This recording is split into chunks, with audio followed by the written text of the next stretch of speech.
Accept کیا جا رہا ہے اسرائیلی آرمی کی طرف سے کہ یس وہ اپنے اہداف پر گرے ہیں. ایک بات تو یہ تو یہ جو آئرن ڈوم کا ایک بت کھڑا کیا ہوا تھا اس کی تو ایسی کی تیسی ہو گئی ہے. ٹھیک ہے جی.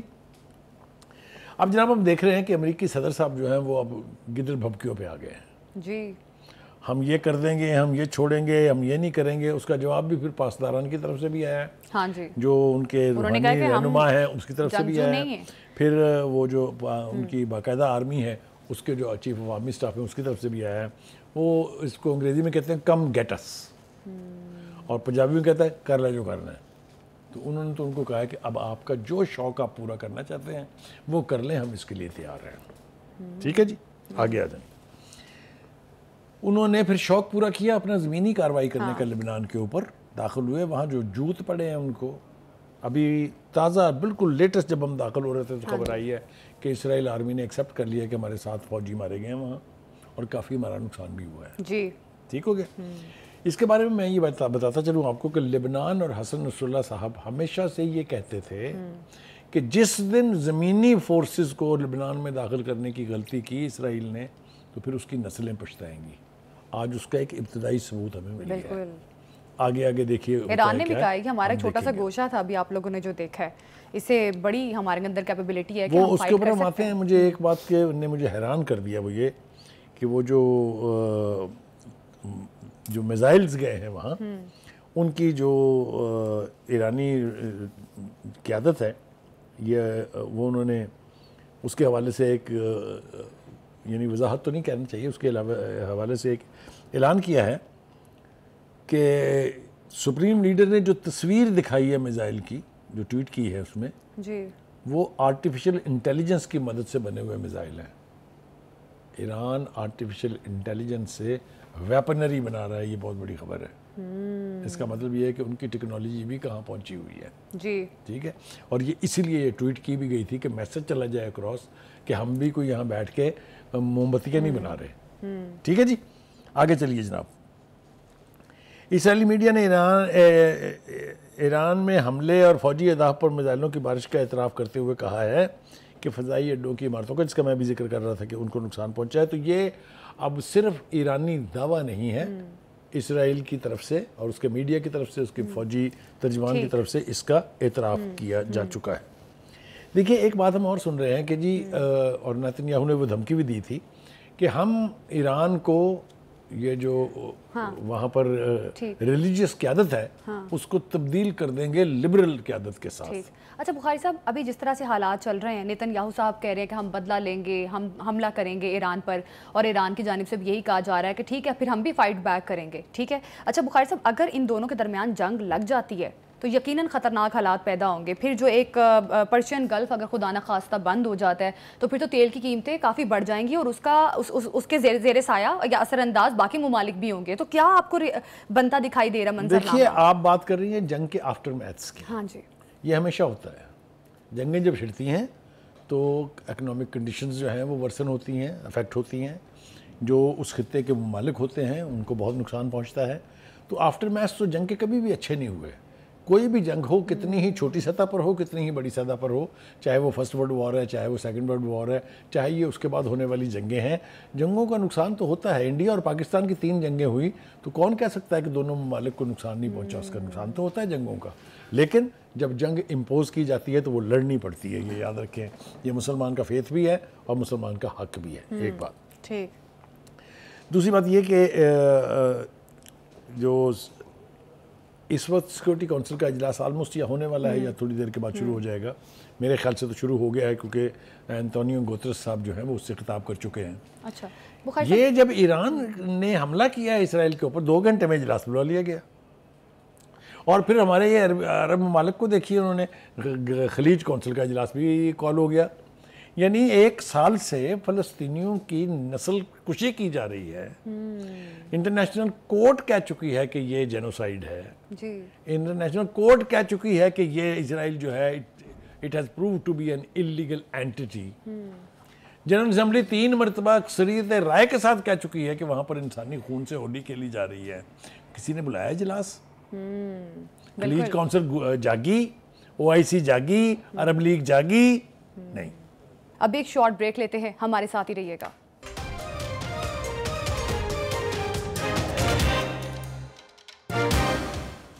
Welcome back. یہ جو بے حسی کہہ لیجیے آپ اس کو, کیلسنس کہہ لیجیے آپ اس کو, امریکہ کا ڈر کہہ لیجیے آپ اس کو, مجھے کوئی باک نہیں ہے. امریکہ کا ڈر اور امریکہ جو رجیم چینج کرنا چاہتا ہے, میں وہی بات کرنا چاہ رہا تھا, آپ نے دوسرا سوال کر دیا تھا کہ یہ امریکہ کی بہت پرانی خواہش ہے کہ جو اس وقت ریلیجیو پولیٹیکل لیڈرشپ ہے ایران میں, اس کو تبدیل کیا جائے لبرل لیڈرشپ کے ساتھ. پہلے بھی ایک دفعہ انہوں نے شہنشاہ ایران کے بیٹے کو لانچ کرنے کی کوشش کی تھی, اب پھر سنا ہے کہ اس کو وہ ری ایکٹیویٹ کر رہے ہیں. رضا شاہ پہلوی کو, جی ان کے بیٹے جو ہے. تو یہ خواہشات تو ہو سکتی ہیں. وہ کہتے ہیں نا, غالب نے کہا تھا ہزاروں خواہشیں ایسی کہ ہر خواہش پہ دم نکلے. آپ خواہشات کر سکتے ہیں, ایسا ہونے جا رہا ہے کہ نہیں ہونے جا رہا ہے. As a student of history, میں نے چونکہ ایران کے ریولوشن سے پہلے بھی ایران کو دیکھا ہے, ریولوشن کے بعد بھی دیکھا ہے. میں کوئی 2 درجن مرتبہ ایران جا چکا ہوں. وہاں پر سیکورٹی کے 7 ٹیئرز ہیں. جو باقاعدہ فوج ہے, this is one small segment of Iran's defence. غور سے سنے میں کیا کہہ رہا ہوں. ان کی فوج جو ہے, that is not the only defender of the country. اس کے بعد ہیں پاسداران, who are basically the custodian of the revolution. They have to defend the revolution. And ان کی تعداد 55 لاکھ کے قریب ہے. اس کے بعد ایک تیسری فورس ہے which is called بسیج, جن کے سروں کے اوپر پٹی بندی ہوتی ہے اور وہ کہتے ہیں جہاد فی سبیل اللہ. آپ نے دیکھی ہوں گی تصویریں. They are volunteers. They don't fight for money. They are not regular army forces. وہ اپنا کام کرتے ہیں. لیکن جب جنگ کا طبل بجتا ہے تو 4 گھنٹے میں وہ اپنے یونٹس میں رپورٹ کر دیتے ہیں as full fledged army people. Now I am talking about 1 crore of people. 10 million سے زیادہ لوگ ہیں جو ٹرینڈ فوجی ہیں وہاں کے. ان ٹیئرز کو پینیٹریٹ کرنا اگر آسان ہوتا تو اب تک ہو گیا ہوتا. ایک باقی 3 ٹیئرز کیا ہیں؟ ایک ہے ان کی یعنی جس کو کہتے ہیں علماء کاؤنسل, جس طرح ہمارے ہاں ہوتی ہے, اسی طرح ان کی شورائے علماء ہے, علماء کی شورا ہے. ٹھیک ہے. اس کے اندر وہ لوگ ہیں جنہوں نے انقلاب کے اندر خود جدوجہد کی ہوئی ہے, خود اب کسی کا بازو کٹا ہوا ہے, کسی کے پاؤں پہ چوٹ لگی ہوئی ہے. یعنی دوز پیپل, دوز علماء who participated in that جہاد against شہنشاہ, یہ وہ لوگ ہیں. سو ان کی ڈیڈیکیشن کا آپ اندازہ کر سکتے ہیں. پھر ان کی ایک ریولوشنری کاؤنسل ہے جس کا کبھی ایک وقت میں آپ کو ہاشم رفسنجانی صاحب اس کے پریزیڈنٹ ہوتے تھے. تو کہنے کا مطلب یہ ہے کہ یہ ان کی آئیڈیالوجیکل باؤنڈریز جو ہیں وہی پینیٹریٹ نہیں ہو سکی ہیں ابھی. تو ملیٹریلی آپ ان کو کیسے پینیٹریٹ کریں گے یہ دیکھنا باقی ہے. تو جس بندے کو ان کی ان ٹیئرز کا پتہ ہے وہ اتنی آسانی سے نہیں مانے گا کہ آپ اس کو کھا جائیں گے حلوے کی طرح سے اور کوئی پوچھنے والا نہیں ہوگا. بخاری صاحب, ایران اور اسرائیل اب ایک طرح سے ایک دوسرے کے ساتھ فرنٹ پر آ گئے ہیں, تو کیا آپ کو لگتا ہے کہ ایسٹرن پاورز اب اپنا رول پلے کریں گی جنگ کو بند کروانے میں, سیز فائر کروانے میں؟ دیکھیے گزارش ہے کہ اب تک تو یہ سارے لوگ, چاہے وہ ایسٹرن ہیں, چاہے ویسٹرن ہیں, چاہے گلف کے ہیں, چاہے عربز ہیں, سب چپ چاپ کر کے بیٹھ کے تماشا دیکھ رہے تھے. اسی لیے 1 سال تک اسرائیل نے رuthless کلنگ کی ہے. تو ایک تو ان کو اس کا حساب دینا ہے. میں نے اپنے پروگرام میں آپ کے ساتھ بیٹھ کے کئی مرتبہ یہ کہا ہے کہ یہ جو کچھ ہو رہا ہے کوئی یہ نہ سمجھے کہ وہ اس سے محفوظ رہے گا. ابھی ترکی کے پریزیڈنٹ نے کیا کہا ہے؟ اس نے کہا ہے آفٹر لبنان the next target is Turkey. کہا ہے کہ نہیں کہا ہے؟ جی. That means یہ ایسکلیشن ہوگی, ہو رہی ہے. 4-5 ملک تو انوالو ہو گئے نا اس میں. اب اس سے آگے بھی خطے میں آگ لگے گی تو پھر آپ سوچ لیجئے کہ اس کا کیا نتیجہ نکلے گا. ٹھیک ہے جی. اچھا جی, دوسری بات یہ ہے کہ میں نے کہا جیسے کہ لبنان پینیٹریٹ ہو, آپ شام پہ اٹیک کریں, آپ یمن پہ اٹیک کریں, آپ ایران پہ اٹیک کریں, آپ کو آپ کے کان پر جو تک نہیں رینگتی ہے ورلڈ کمیونٹی کے. یہ برطانیہ کے جو پرائم منسٹر ہیں انہوں نے اعلان کیا ہم اسرائیل کے ساتھ کھڑے ہیں. وہ شرم کرو کوئی, اپنے ملک کے لوگوں کے جذبات تو دیکھو کیا ہیں. لندن کی نہیں بلکہ لندن کے ہر بڑے شہر کی سڑکیں جو ہیں فلسطینیوں کے حق کے اندر لاکھوں کی تعداد میں لوگ باہر نکلے ہیں اور اپنی ہی حکومت کی پالیسیوں کو انہوں نے کرٹیسائز کیا ہے. اسی طریقے سے بائیڈن صاحب کو بھی شرم آنی چاہیے, خیال کرنا چاہیے کچھ. ان کے شہروں کے اندر بھی آپ نے دیکھا کہ لاکھوں کے مجمع کے لوگ نکلے ہیں. Not only this, so much so that even the Jews they came out, اور انہوں نے پروٹیسٹ کیے ہیں کہ یہ جو کچھ ہو رہا ہے وہاں ٹھیک نہیں ہے. آپ دیکھیے جو انٹرنیشنل کورٹ آف جسٹس ہے اس نے کتنی ڈیٹیل فیصلہ دیا ہے. آپ یہ دیکھیے جنرل اسمبلی کے 3 مختلف اجلاسوں میں کتنی اکثریت کے ساتھ لوگوں نے کہا کہ یہ جنگ بند ہونی چاہیے, یہ جو کچھ ہو رہا ہے یہ نسل کشی ہے. رینگی کسی کے کان پہ جو یہ جو اس خطے کے بڑے بڑے عرب ممالک ہیں, نام لینے کی ضرورت نہیں ہے, سب کو پتہ ہے کون کون ہے. میں تو صرف عرب ممالک کو نہیں, میں تو اپنی حکومت کا رونا بھی روتا ہوں. ہمارے ہاں بھی سوائے چند بیانات کے کوئی کنٹریبیوشن نہیں ہے. بالکل. بخاری صاحب, اسرائیل کو جس طرح سے کچھ عرصے سے ہم دیکھ رہے ہیں, جس طرح سے کانفیڈنٹ نظر آ رہا ہے, کیونکہ امریکہ اس کو سپورٹ کرتا ہے اور امریکہ کے ساتھ ساتھ جرمنی بھی, ان کو ہتھیار بھی ملتے ہیں, تمام تر چیزیں ملتی ہیں, شاید اسی کانفیڈنس کی وجہ سے وہ تمام تر مسلم ممالک کو نشانہ بناتا رہے. تو بخاری صاحب, اب جس طرح سے اگر اٹامک وار ہیڈز جو ہیں ایران کمپلیٹ کر لیتا ہے, اور ابھی شاید اس طرح سے ایران کو اسٹرانگ نہیں سمجھ رہا اسرائیل یا امریکہ, وہ سمجھتے ہیں کہ ہم مقابلہ کر لیں گے, تو کیا لگتا ہے کہ وہ کسی قسم کے مغالطے میں رہیں اور یہ اپنے وار ہیڈز کمپلیٹ کر کے حملہ کرتے ہیں, تو پھر کیا سچویشن بن سکتی ہے؟ پہلی بات تو یہ ہے کہ میں یہ تھیسز نہیں مانتا ہوں. اس لیے میں کیوں یہ کہہ رہا ہوں, ہم نے 10 سال کی گلف وار دیکھی جب امریکہ صدام کو مکمل سپورٹ کر رہا تھا اگینسٹ ایران. یہ تاریخ کا حصہ ہے نا 10 سال. ٹھیک ہے. اس کے بعد سے اسرائیل کی سپورٹ جو ہے امریکہ کی آپ کو پتہ ہے, اور اسرائیل سمجھتا ہے کہ ایران اس کا دشمن نمبر 1 ہے. ٹھیک ہے. اگر یہ کھا سکتے ہوتے, ہڑپ کر سکتے ہوتے ایران کو, تو ایران اب تک صفحہ ہستی سے مٹ چکا ہوتا. ایسا کچھ نہیں ہے.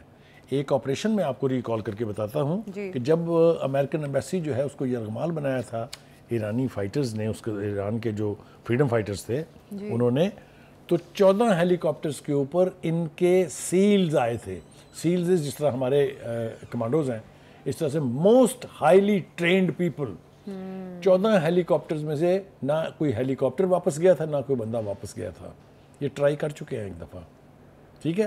کتنی مرتبہ ہم نے تاریخ میں سنا ہے کہ اسرائیل نے کہا ہے کہ ہم ایران کے نیوکلر انسٹالیشن جو ہیں اس پہ اٹیک کیا کیوں نہیں کر لیں نا. تو اب تو ایران نے کھلے لفظوں میں کہہ دیا ہے, کم گیٹ اس, آئیں جو کرنا ہے کر لیں. اگر نیوکلر انسٹالیشن جو ہیں ایران کی محفوظ نہیں رہیں گی تو اسرائیل کی رہیں گی. تو پھر یہ اسرائیل جو کہہ رہا ہے کہ ہم اٹیک کریں گے, یہ ان کے گیدڑ بھبکی ہیں. پھر دیکھیے یہ گیدڑ بھبکی اگر نہیں ہے تو انہیں کر کے دیکھنا چاہیے, نتیجہ بھی دیکھ لیں گے وہ. کیونکہ جو ایرانین لیڈرشپ کی طرف سے کہا گیا ہے, اس کی تفصیل ہم بعد میں اس کے اوپر آئیں گے, وہ یہ ہے کہ کسی کو کسی غلط فہمی میں نہیں رہنا چاہیے. نیکسٹ اگر اب اس پر ریئیکٹ کیا اسرائیل نے, ابھی تو وہ کہتے ہیں کہ ہم نے اپنا رائٹ آف ڈیفنس استعمال کیا ہے چونکہ انہوں نے پینیٹریٹ کر کے ہمارے ہاں ہمارے مہمان کو مارا تھا.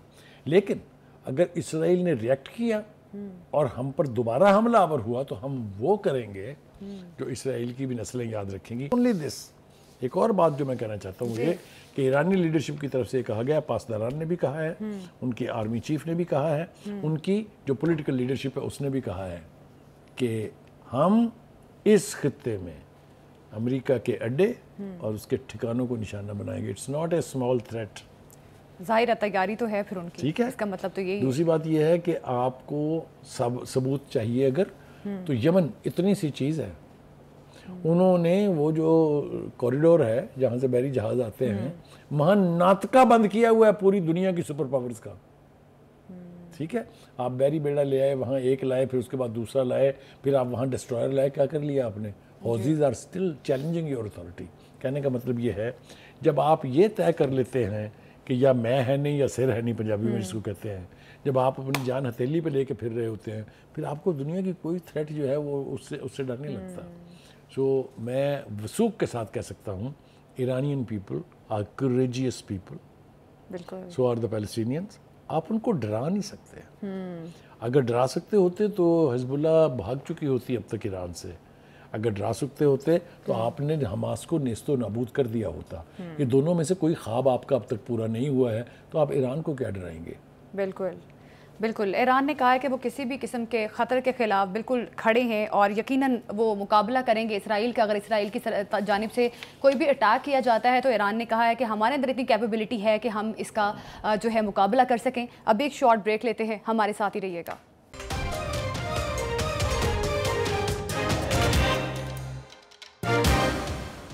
Welcome back. آج آرٹیکل 63A کی تشریح کے فیصلے کے خلاف نظر ثانی کیس کی سماعت ہوئی، جس میں پی ٹی آئی کے وکیل علی ظفر اور مستفین کافی اشتعال نظر آئے. بخاری صاحب، آج جس قسم کا رویہ پی ٹی آئی کے وکیلوں کا دیکھا گیا ہے وہ قابل مذمت ہے.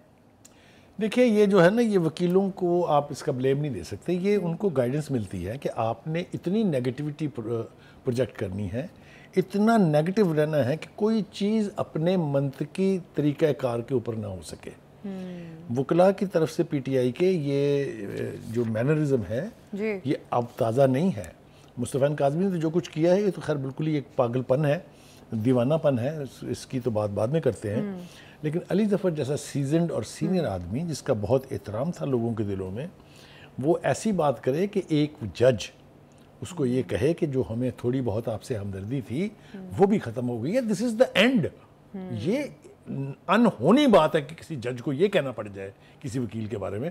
وہ کوئی انیکسپیرینس آدمی تھوڑی ہے، اس کو نہیں پتا کیا گریس ہوتی ہے سپریم کورٹ کی، کیا ماحول ہوتا ہے اور وہاں کیا زبان استعمال کی جاتی ہے. بالکل بات ہو گئی ہے یار کہ آپ کے منہ میں جو آئے آپ بکتے جائیں، آپ جو مرضی کہتے رہیں، آپ کو کوئی پوچھنے والا نہیں. اور آج کی سماعت میں کیس پہ آرگیومنٹس دینے کے بجائے انہوں نے بینچ پہ اعتراض اٹھایا کہ بینچ جو ہے میں کہتا ہوں یہ سارا آئینی رائٹ طور ہے پہ ان درست کا. نہیں. بینک پہ اعتراض اٹھانا ان کا رائٹ ہے. چیف جسٹس نے یہ کہہ دیا کہ دو جو ججز تھے، منصور علی شاہ کی بھی منتیں کی ہم نے کہ آپ آ جائیں، ہم نے منیب اختر کی بھی منتیں کی کہ آپ آ جائیں. وہ نہیں آئے تو کیا سپریم کورٹ کو بند کر دیں؟ آپ مجھے بتائیں اس آرگومنٹ میں کہاں جھول ہے کہ اگر کوئی شخص اپنی کسی، انہوں نے کہا کہ میرے کسی عزیز کی ڈیتھ ہو گئی ہے میں نہیں آ سکتا. ایک نے کہا جی میں چونکہ یہ کمیٹی ٹھیک نہیں ہے میں نہیں آ سکتا. What does that mean? That should the Supreme Court come to a halt? No. تو چیف جسٹس نے اس کی وضاحت کر دی کہ نہیں، ایسا نہیں ہو سکتا، یہ پروسیڈنگز تو چلنی ہے. ٹھیک ہے. دوسری بات یہ ہے کہ آپ نے ڈیلیئنگ ٹیکٹس استعمال کرنے ہیں. میں آپ کو اس کی مثالیں دینے کے لیے پر بہت مجبور ہوں اور آپ اس کو ذرا سن لیجیے حوصلے کے ساتھ. آپ مجھے بتائیے کہ انہوں نے سائفر کیس کا کیا کیا تھا. کیس آفیشیل سیکریٹ ایکٹ کا تھا اور یہ لے گئے چوری کی طرف کہ جناب یہ چونکہ چوری ہو گیا وہاں سے تو چوری کے اوپر تو کیس نے فارغ ہو جانا تھا نا. فارن فنڈنگ 8 سال چلا کیس، کیونکہ آپ پیش ہی نہیں ہوتے تھے، آپ کے وکیل ہی نہیں جاتے تھے. توشہ خانہ، مطلب آپ لک ایٹ دا ایٹیچیوڈ اینڈ لک ایٹ دا وکلاز کہ کیا کرتے ہیں وہ. سپریم کورٹ کے باہر کھڑے ہو کے پریس کانفرنس کرنے کا رواج کس نے ڈالا؟ پی ٹی آئی نے ڈالا. اور پھر وہاں جو کچھ کہا جاتا ہے، جو کچھ میں اس کی تفصیل میں جانا نہیں چاہتا ہوں. بہت ساری ایسی بد زبانی کی مثالیں ہیں کہ دیکھیے، میں ایک تاریخی واقعہ آپ کو بیان کرتا ہوں تاکہ کچھ وضاحت ہو سکے صورتحال کی. مسلم لیگ پر سب سے بڑا الزام یہ ہے کہ انہوں نے سپریم کورٹ کے اوپر چڑھائی کی تھی. یاد ہے آپ کو؟ کیسز بھی ہوئے تھے، کچھ لوگوں کو سزا بھی ہوئی تھی، کچھ نے بعد میں معافی بھی مانگی تھی. جی بالکل. ہوا کیا تھا واقعہ صرف یہ تھا کہ پروسیڈنگ ہو رہی تھی اندر. آپ بھی وہاں پر موجود تھے. میں اسی لیے تو اتنے وثوق کے پھر تو بالکل آپ کی زبانی یہ واقعہ سننا چاہیں گے تاکہ ہمارے ناظرین بھی سن سکیں. مسلم لیگ کے سپورٹر جو ہیں وہ اکٹھے ہوئے پنجاب ہاؤس میں. اور اگر میں آپ کو یہ بتاؤں کہ وہاں پر 3-4 بسیں بھر کے گجرات ناتھ ہاؤس سے گئی تھی تو آپ کے ذہن میں نام تو آ جائے گا فوری طور پر کہ کون تھے یہ. جی ٹھیک ہے. تو وہاں کسی کا نہ کسی جج سے کوئی مکالمہ ہوا، نہ کورٹ روم میں کوئی داخل ہوا.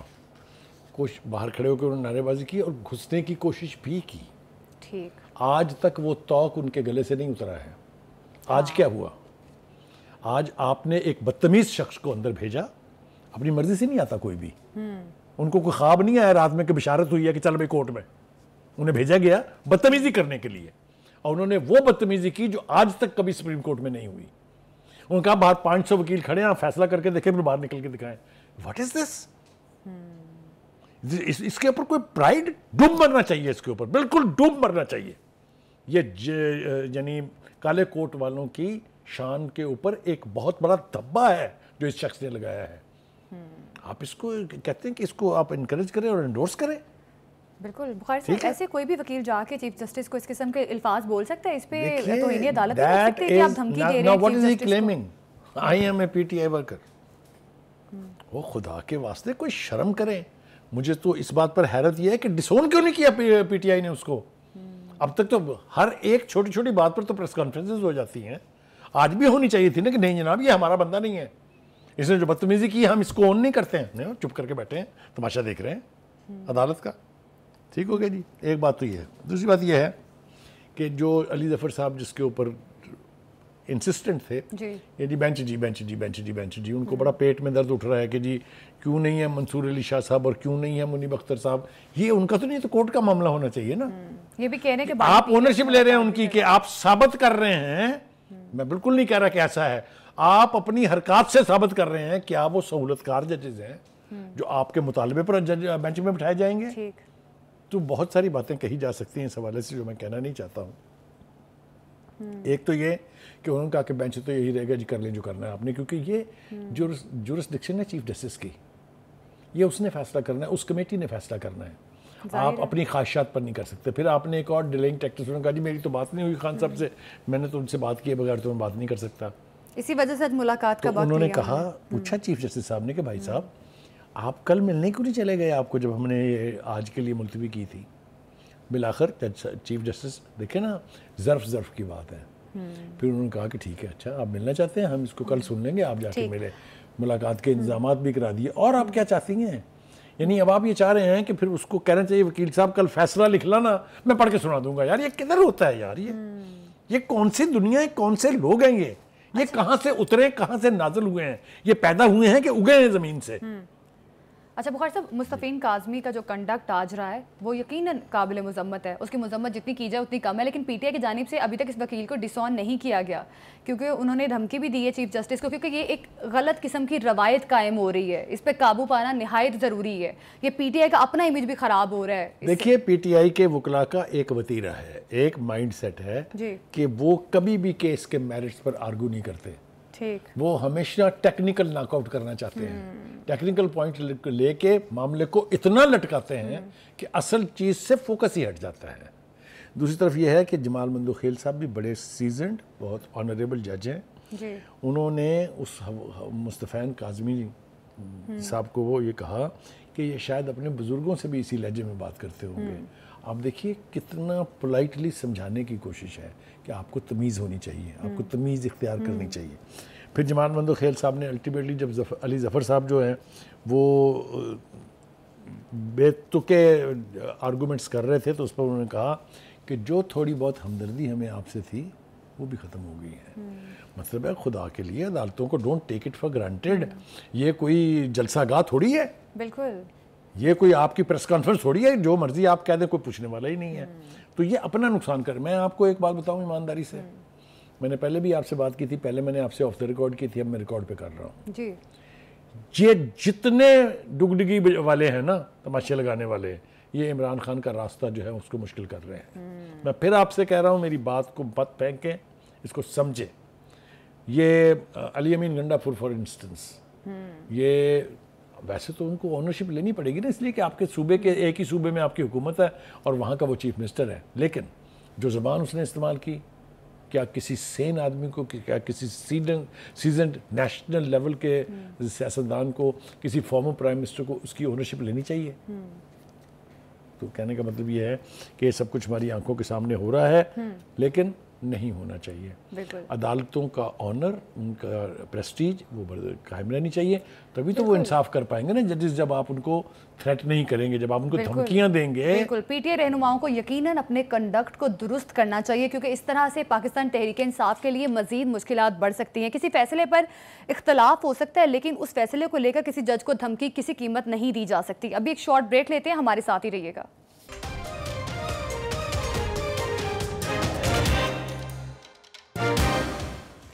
Welcome back. میاں محمد نواز شریف نے کہا ہے کہ جب بھی کام کرنے کی کوشش کی گئی ہمیں فارغ کر دیا گیا. بخاری صاحب، یہ جو آج کی تقریر میاں نواز شریف نے کی ہے بڑی زبردست تقریر تھی، اس کے بارے میں کیا کہیں گے آپ؟ میرا پہلا گٹ ریئیکشن تو یہ ہے کہ it is too good to late. اچھا میاں صاحب، آپ کو تو آئے ہوئے اب تقریباً سال ہو گیا، واپس سال سے بھی زیادہ ہو گیا ہے. آپ کدھر چھپے ہوئے تھے جی؟ کدھر گوشہ نشینی میں زندگی گزار رہے تھے؟ آپ کے بھائی کی حکومت ہے، پرائم منسٹر ہے وہ، بیٹی آپ کی چیف منسٹر ہے. آپ کو تو لیڈ کرنا چاہیے، آپ کو تو ان کو گائیڈ کرنے کے لیے ایکٹیو پالیٹکس کرنی چاہیے تھی. آپ خاموش ہو کے گھر بیٹھے رہے ہیں، اور اب آپ اچانک نکلے تو آپ اپنے سارے کیے ہوئے کام گنوا رہے ہیں. کوئی ڈینائی نہیں کر سکتا اس بات کو کہ آپ کے دور میں بہت کام ہوا ہے، اور اس کی زمینی حقائق جو ہیں ان کو کوئی ڈینائی نہیں کر سکتا. They are on the surface. صحیح بات ہے. اور یہی وہ چیز ہے جو عمران خان کے حق میں نہیں جاتی کہ جتنے مرضی نعرے مار لیں وہ، چاہے وہ بلین ٹری سونامی ہو، چاہے وہ 15 کروڑ وہ اپنے 1 کروڑ نوکریاں ہوں، چاہے 50 لاکھ گھر ہوں، یہ سب ہوا میں نعرے تھے. وہ میرا لیڈر آئے گی، 200 بلین لائے گی، وہ مراد سعید یاد ہے نا آپ کو، وہ درمیانی قسم کی چیز جو ہے جو انہوں نے دعوے کیے تھے. کہنے کا مطلب یہ ہے کہ آپ جب ہوا میں نعرے لگائیں گے تو اس کی کہیں کوئی سنوائی نہ ہوگی، نہ اس کی کوئی امپیکٹ ہوتا ہے. اور میں سمجھتا ہوں کہ نواز شریف صاحب کو ایک گنوانے کی ضرورت نہیں، سب کو پتہ ہے. ہاں، نواز شریف صاحب کو اب جو ہے فارورڈ لکنگ اپروچ اپنانی چاہیے کہ میں شہباز شریف کو گائیڈ کر رہا ہوں کہ یہ فلاں پروجیکٹ لانچ کریں، میں مریم سے کہہ رہا ہوں وہ یہ فلاں کریں. He is a seasoned matured politician who has been the prime minister 3 times. تو ان کو صرف یہ بیانوں کا جو بدلہ بیان کی حد تک نہیں رہنا چاہیے. لیکن ٹھیک ہے بخاری صاحب، اٹس ناٹ ٹو لیٹ. چلے کچھ نہ کچھ اب ساتھ میں مریم نواز شریف یا میاں شہباز شریف ان کو کچھ نہ کچھ گائیڈ تو کریں گے نا آپ گورنمنٹ. میں وہی کہہ رہا ہوں نا کہ آپ ریٹرک میں نہ جائیں، ہاں آپ بیان بازی میں، آپ اس سے اوپر ہیں. جی بالکل، یہ بات درست ہے. یو آر اے مین ہو از اے ڈیلیورر. تو آپ اس لیول پہ رہ کے بات کر رہے ہیں. یہ تو ریٹرک میڈیا کی کنزمپشن کے لیے ہے. یہ عمران خان نے یہ کہا تم یہ جواب دو، تم یہ جواب دو، میں نے یہ کیا، تم نے یہ کیا. اس سے اوپر کی چیز ہے میاں صاحب. ان کو چاہیے کہ وہ ایک ویژنری لیڈر کے طور پر ویژن دے. چیف منسٹر پنجاب کے بارے میں کہتے ہیں کہ governing Punjab is governing 2/3 of Pakistan. اتنا بڑا صوبہ ہے یہ. آپ اپنی بیٹی کو گائیڈ کریں، وہ عوام کی بہبود کے پروجیکٹس لانچ کریں. وہ کر رہی ہیں، مطلب وہ بیٹھی نہیں ہیں چین سے. مطلب ان کو کریڈٹ دینا چاہیے جو ان کا ڈیو ہے کہ انہوں نے ہمارے پیارے محسن نقوی صاحب سے لائن لے کے ان کا کیے بغیر کوئی گزارا نہیں ہے. اور اگر آپ کام کریں تو مختصر عرصے میں آپ کا امپیکٹ وہ آسمان پہ جا سکتا ہے. جی تو وہ لگی رہی ہیں. لیکن جیسا میں نے کہا، نواز شریف صاحب اس سے بہت اوپر کے آدمی ہیں. ان کا ویژن جو ہے اس سے پرائم منسٹر مرکز میں اور چیف منسٹر پنجاب میں مستفید ہو سکتے ہیں. ان کو گائیڈ کرنا چاہیے. ہاں، جو کرائسس ہے، جس طرح کانسٹیٹیوشن کرائسس ہے جو چل رہا ہے آپ کے سامنے ہے سارا کچھ، جو لڑائی سپریم کورٹ میں لڑی جا رہی ہے، جو لڑائی الیکشن کمیشن میں لڑی جا رہی ہے، اس کے بارے میں آپ اسٹریٹجیز بنائیں. آپ اسٹریٹجیز بنا کے دیں تاکہ آپ کی دونوں حکومتیں، مرکز کی بھی اور پنجاب کی بھی، ایفیکٹیولی ان سے ڈیل کر سکیں. اسی کو لے کے انہوں نے یہ بھی تو کہا ہے کہ پنجاب اور خیبر پختونخوا میں تم لوگ خون بہانا چاہتے ہو. اس پہ بھی انہوں نے اپنی ریزرویشن شو کرائی ہے کہ کس قسم کا رویہ جو will leads to nothing. وہ مریم نے اچھی باتیں کی ہیں. آج اس نے کہا ہے کہ جناب یہ ہمارے پاس تو وقت نہیں ہے یہ اس طرح کے تماشے کرنے کا. ہاں ٹھیک ہے، اور کرنے بھی نہیں چاہیے. گنڈا پور صاحب کو بھی چاہیے کہ وہ ہر ہفتے میں 3 دن جو ہے وہ احتجاج کرنے کی بجائے اگر ہفتے میں 5 دن اپنا کام کرنا شروع کر دیں، احتجاج کرتے رہیں، پھر بھی 1 دن یا 2 دن تو کوئی حرج نہیں ہے. لیکن اگر کام نہیں کریں گے آپ اور صرف ہم مار داڑ پہ چڑے رہیں گے تو یہ ہنڈیا جو ہے یہ زیادہ دیر چڑی نہیں رہے گی. یہ میں آپ کو ذمہ داری بالکل، اگر کام نہ کیا جائے تو یقیناً لوگوں کو ڈیلیور نہیں کیا جا سکتا. جس طرح سے آج میاں نواز شریف نے کہا ہے کہ اگر ہمارا مقابلہ کرنا چاہتے ہو تو کام کر کے دکھاؤ. اسی کے ساتھ پروگرام سے ہمیں دیجیے اجازت. کل پھر ملاقات ہوگی. اللہ حافظ.